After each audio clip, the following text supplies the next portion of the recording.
Today, Britain stands at a fork in its crossroads, and its people are asking questions. Now we've got our country back, what actually is it? Who are we, and why? The best way to find out where Britain's heading is to look behind us into something called history, a sort of rear-view mirror for time. So that's where I'm going, back there. It's a journey that'll take me the length and width of the country. From the White Cliffs of Dover to the Scottish Highlands of the Scottish Highlands. From old stone circles to modern stone circles. From the tranquil beauty of Roman Bath to the golden wonder of Oxford services. I'll discover how we went from ancient man to Ed Sheeran, why Elizabeth I happened, and solving the mystery of just who Winston Churchill was, and why he wound up helplessly trapped inside this banknote. Along the way, I'll be shouting at helicopters. And looking at some of the biggest events in British history and asking people about them. In War II, why did the British build bombers to attack their own territory? How do you mean? Well, the Lancaster bombers. And also, walking somewhere impressive with my mouth shut, while my voice speaks anyway, like I'm talking aloud in my own head. All of it taking place in this sceptred isle we call home.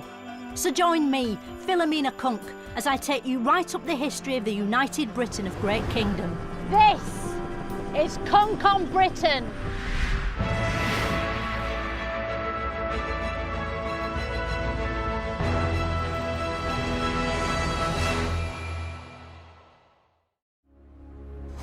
In the last episode, we saw how Britain was invaded by the Victorians, who fought and won the Industrial Revolution, but not without losing their leader, Queen Victoria, who stopped happening just as the 20th century began. Now, as well as a new century, Britain had a new monarch, King Edward, who, despite his name, wasn't a potato, but a man. Edward's coronation was a grand affair, celebrated with a song that was to become Britain's unofficial theme tune, Land of Open Glory.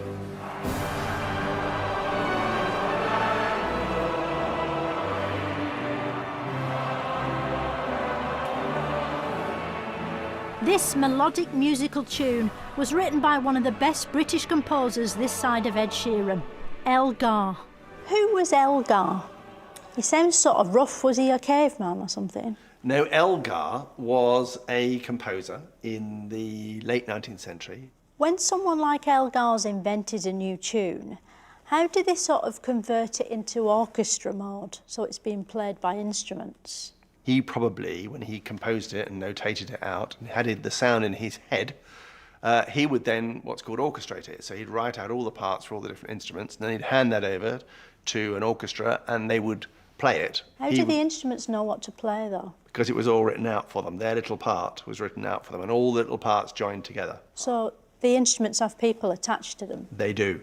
So what's Land of Hope and Glory all about? What's its core message? Well, it's a patriotic song. People think it's about bashing the drum for Britain, really. If you sang it in like Portuguese, would it still feel British, or would that just fucking ruin it? Well, it wouldn't have any meaning, but you might get that it sounded like it was supposed to stir you up without knowing why or what it was about. So it's sort of like Three Lions, isn't it, by the Lightning Seeds with Frank Skinner and David Baddiel? It is. But less catchy. Sadly, no amount of patriotic music could save the new monarch from an early death. And in 1910, King Edward died and was buried beneath the soil to rule over his fellow potatoes for all eternity. Little did he know it at the time, but he'd narrowly avoided tragedy by dying, because just a few years later, in 1914, Britain suffered the first of many 20th century shocks. Nowadays, first world is something you put in front of the word problem to show that it isn't really that bad, like running out of couscous or not being able to check Twitter in a tunnel. But back then, first world was what they called the war.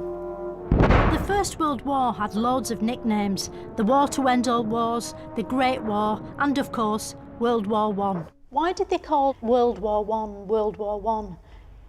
It's quite pessimistic numbering, isn't it? Or did they just know it was the start of a franchise?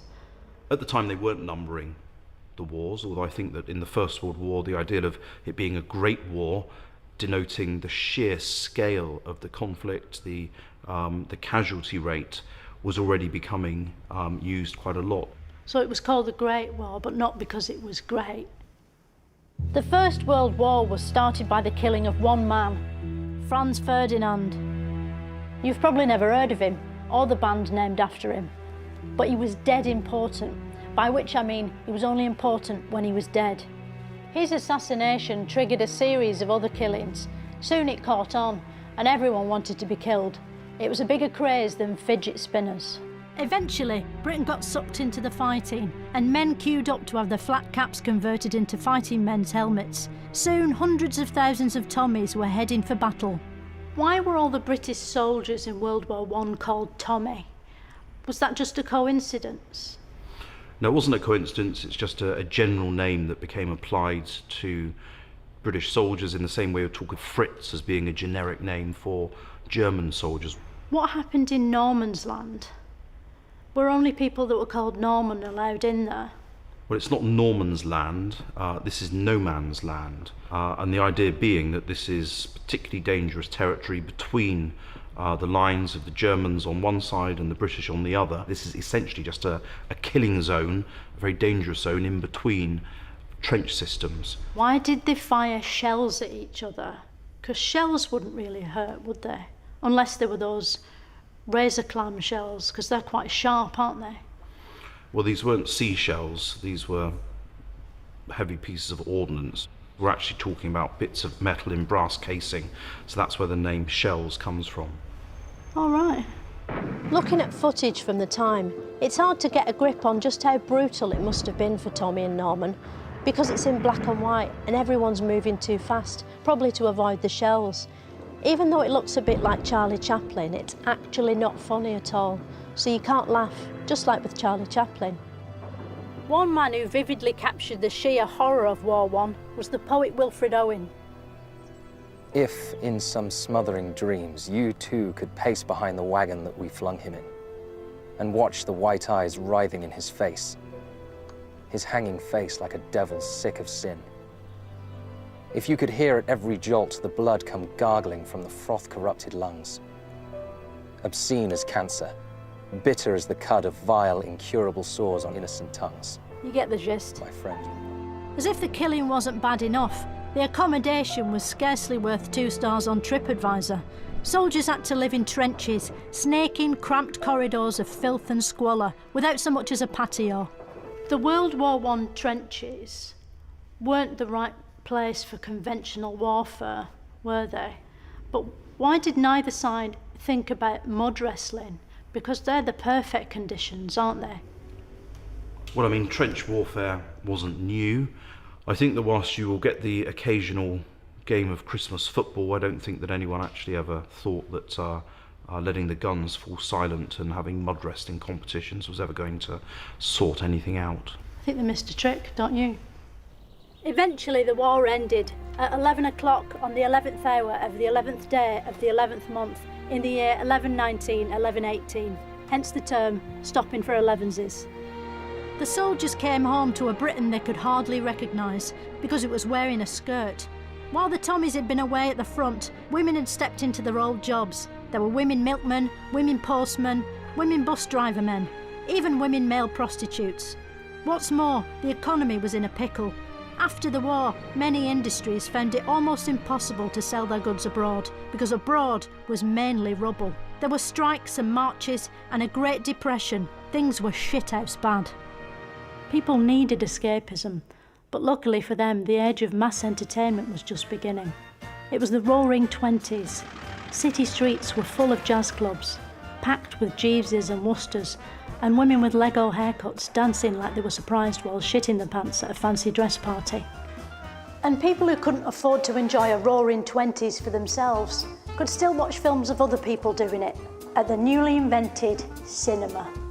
The cinema was a cross between YouTube and theatre. Despite this, it was popular and people queued to get in.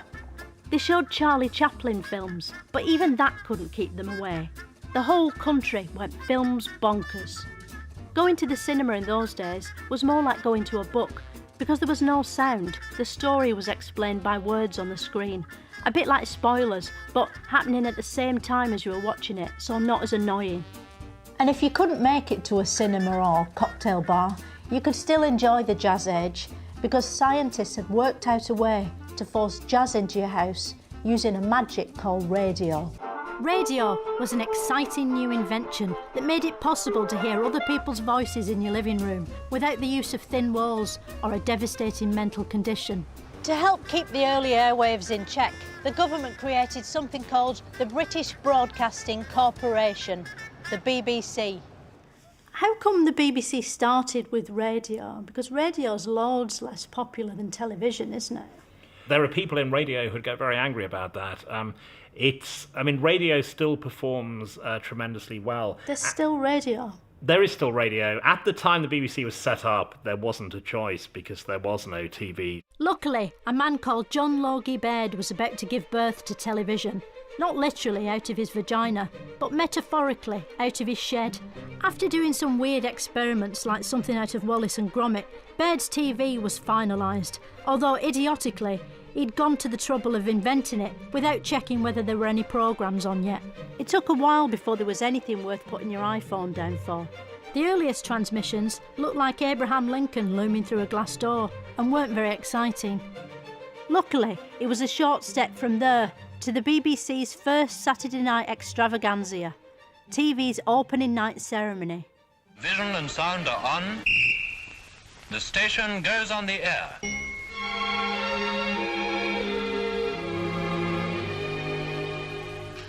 A mighty maze of mystic magic rays. The show got a record audience of 400, the sort of viewing figures BBC 4 still dreams of. Despite its popularity, the BBC was causing controversy from the start, and the powers that be were suspicious of it. Why did the government start the BBC in the first place? It seems like these days they're always trying to close it down.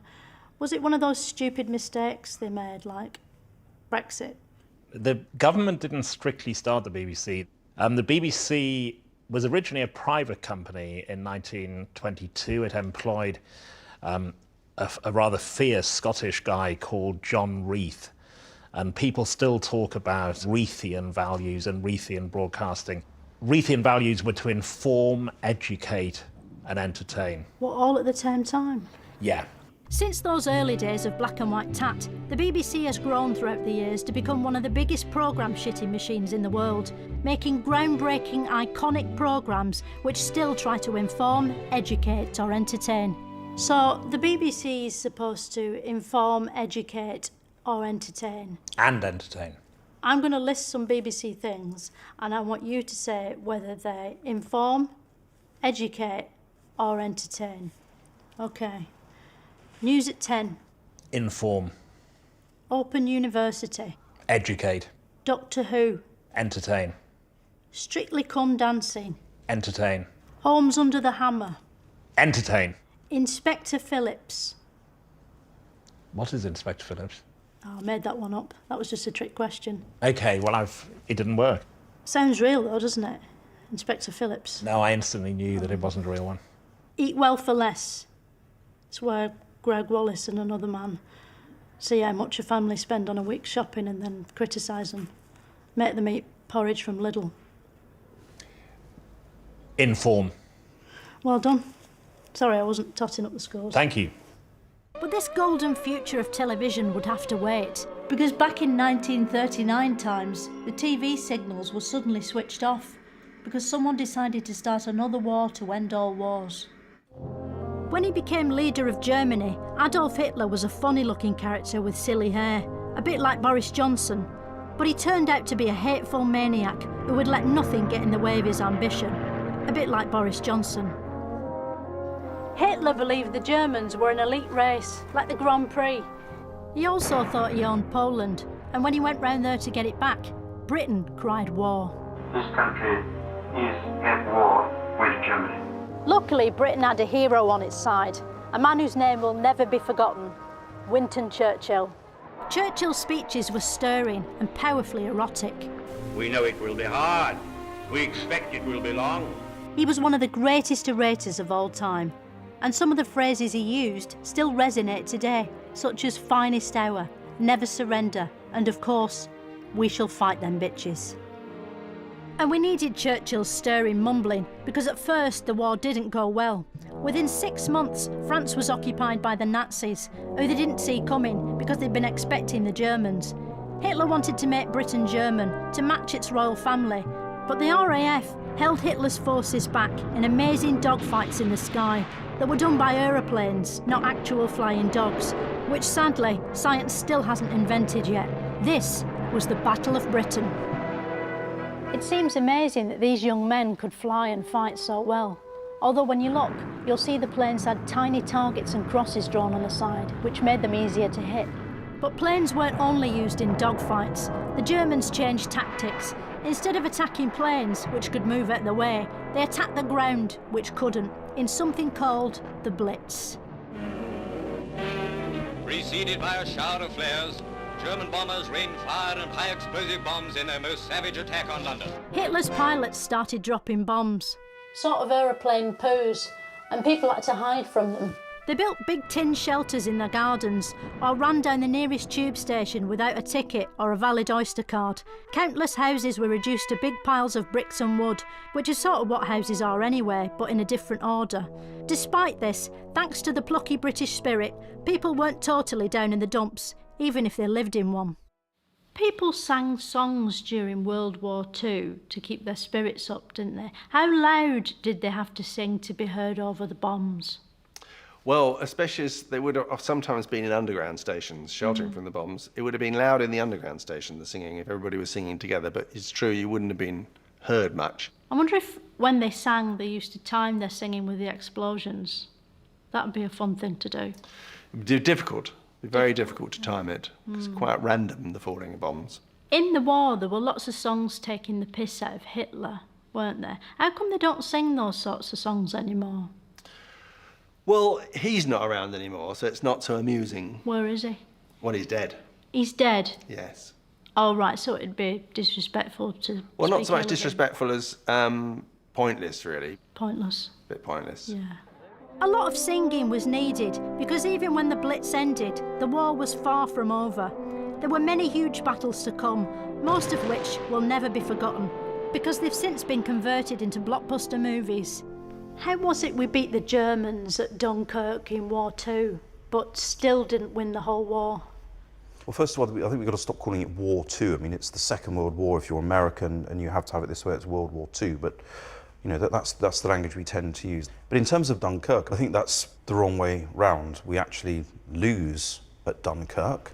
We lost at Dunkirk? We lost at Dunkirk. I mean, I don't think so. It turns out Dunkirk was a huge disaster. Like most sequels, War II was proving less fun than War I. What made the war harder was that we didn't know what the Germans were planning, because they said it in a sort of code language known as German. It took a team of British boffins using a magic typewriter called the Enigma machine literally loads of time to crack it, but crack it they did. And with Germany's secrets twatted wide open, Britain and its allies were able to organise D-Day and invade France, but in a nice way. In grueling and exciting scenes like these, expertly depicted in the pulse-quickening video game Call of Duty 2, soldiers scrambled out of their boats, looking for power-ups and health kits, terrified every second that a Nazi bullet might kill them, forcing them to respawn several feet away and be delayed by a number of seconds. Eventually the British won, and immediately there was widespread jubilation and people dancing about in black and white and getting off with people who were almost certainly dead now. A new, hopeful era had dawned, an era which 41 years later included the BBC painting and decorating television sitcom Brushstrokes.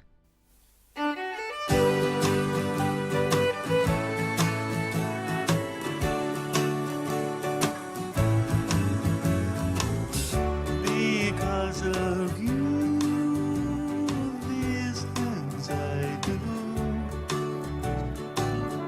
Because of you. Because of you. Oh. After the war, returning soldiers rewarded national hero Winston Churchill by voting him out of office. And the Britain that Britain came home to was a smaller Britain than the Britain had left. The empire was crumbling. Places like India decided they weren't British after all, which was sad because those countries had lots in common with us. They had the same person on the stamps, they spoke the same language, they were the same colour on maps. But despite all that, they chose to act as if they weren't part of Britain, just because that was geographically true. What's more, around the world, superpowers like Russia and China were on the rise. The future looked more uncertain than ever, and in 1948, one man wrote a book full of chilling predictions about just how terrible that future might be. This is the book, George Orwell's chilling classic, 1984. In the book, using nothing but words, Orwell depicts a world in which people are manipulated by screens, manipulated by the media, manipulated by the government, something which thankfully didn't and couldn't happen. Although 1984 is set in the year 1984, it's not a 1984 anyone who lived through it would recognise. Orwell didn't predict Band-Aid or Ghostbusters, or Radio 1's Mike Reed banning Frankie Goes to Hollywood for singing about spunk. In fact, almost the only thing he got right was that there'd be a thing on the screens called Big Brother, and even then he didn't predict that it would eventually be on Channel 5. Orwell's scary vision spooked Britain so much it tried to avoid a nightmare future by reinventing itself, and the government was going to help. The post-war Labour government was one of the most radical ever, kind of a cross between Jeremy Corbyn and the Taliban. A landslide swept Labour to power, with a majority unexpected even by its own leaders. They were seen as the biggest architects of something called the welfare state.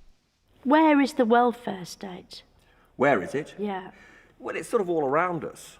Yeah, but where specifically in Britain? The welfare state is a phrase that refers to, broadly, the help that government gives to all of us. The welfare state helps people from the cradle to the grave. So is it just for people lying down? It certainly helps people lying down. They help to, they give out bits and bobs, don't they? Yes, they for poorer people, they provide schools and housing and benefit payments, top-ups to your wages if you're How working. did they decide what not to give out for free? Like, was there ever a plan to give out free crisps? I don't think they've ever given out or thought about giving out free crisps. Although I quite like crisps. I love crisps. I don't think many people would argue that you can't have a decent life without free crisps. I think I'd kill myself if I couldn't have crisps. As part of its reforms, the government introduced the National Health Service, or NHS for less long. On July 5th, the new National Health Service starts, providing hospital and specialist services, medicines, drugs and appliances. Once the NHS arrived, if you were poor and you got sick, you weren't on your own anymore. You were in a crowded waiting room full of other sick people. Suddenly, you could see a doctor free of charge, like you can every Saturday evening on BBC One. But staffing all those hospitals wasn't going to be easy, so Britain looked abroad for help. In 1948, the government granted British citizenship to everyone living in Commonwealth countries, a sort of reverse Brexit, or TIC-SERB. And a few months later, 492 migrants made the journey from the Caribbean to Britain on board the Empire Windrush, which was a sort of sea car or boat. The newcomers soon discovered life in Britain was very different to Jamaica. It was colder, wetter. We had potatoes instead of posh fruits. But they soon settled into a British way of life, not smiling and being permanently tired. Britain was becoming multicultural, although not everyone was happy. Not even racists, who at long last had someone new to hate, apart from Jews, Italians, Spaniards, women, the Irish, the French and the poor. Because far-right Facebook groups hadn't been invented yet, the only way racists could express their fury was to take part in race riots, which are sort of artisan pop-up festivals of hatred. Today, racist bigotry has no place in contemporary Britain, except Kent. Britain was welcoming a new era, and it was about to get something mega new. a new monarch. The royal family had experienced a rough few decades. Before the war, King Edward had abdicated so he could spend more time in his mistress. His brother George also vacated the throne unexpectedly early to spend more time in his coffin. This meant his eldest daughter Elizabeth was to be the new female king at the age of just 25. Now the Princess Elizabeth we knew and loved returns amongst us as our queen. For centuries, the coronation of a monarch was a sacred event that took place behind closed doors, just like a visit to the toilet, but more dignified than that makes it sound. But now, thanks to progress, everyone was allowed to peek behind those closed doors. In 1953, millions of Britons watched the Queen being coronationed on their new televisions. It must have been like watching The Crown on Netflix, but live and actually happening. Like Britain's Got Talent, but more serious. Like Game of Thrones, but set in the real world. And starring Queen Elizabeth, like The Crown again. Afterwards, incredibly, people didn't take the TVs back when they found there weren't any more coronations on. They kept them in the front rooms and never went out again. As well as a new Queen, the nation had got itself a new Prime Minister. Britain was changing so fast that the only way to tell what country it was to keep getting everyone to wave flags. The national mood was shifting. It's the 1950s, a time of great change. The war's over, the NHS has been founded, the coronation's on TV, Mario 64's redefined the platform game for a new generation, and Anthony Eden's Prime Minister. How did Britain feel about these things? Well, I don't think computer games had been invented by the 1950s. The other things, I mean, the population was pretty positive about the coronation. That was a cause for excitement. Anthony Eden, perhaps less successful with the Suez Crisis. What was up with the sewers? Did someone try to flush something that was awful? No, the Suez Canal. What, the canals used to be sewers? That's disgusting. No, Suez. It's a place. All right. During this Suez Crisis, events in Suez reached crisis point. More research needed. Make sure script amended before voiceover record. And it wasn't just grown men who were causing trouble. A new form of human being called the teenager was evolving. Teenagers were creatures that looked like adults, yet had the minds of children, like professional footballers do today. And the young generation as a whole was about to deliver Britain a series of shocks that would shock it right up the shock box. On the next and final episode of Cunk on Britain, I'll see how the groovy young people of the 1960s encouraged Britain to tune over, turn off and drop up. And Britain experienced a golden age that sadly couldn't last. In the 1960s, if you switched your television on, you'd get Morecambe and Wise, Cilla Black, Bob Monkhouse, David Frost. But nowadays, they're all dead. Why is that?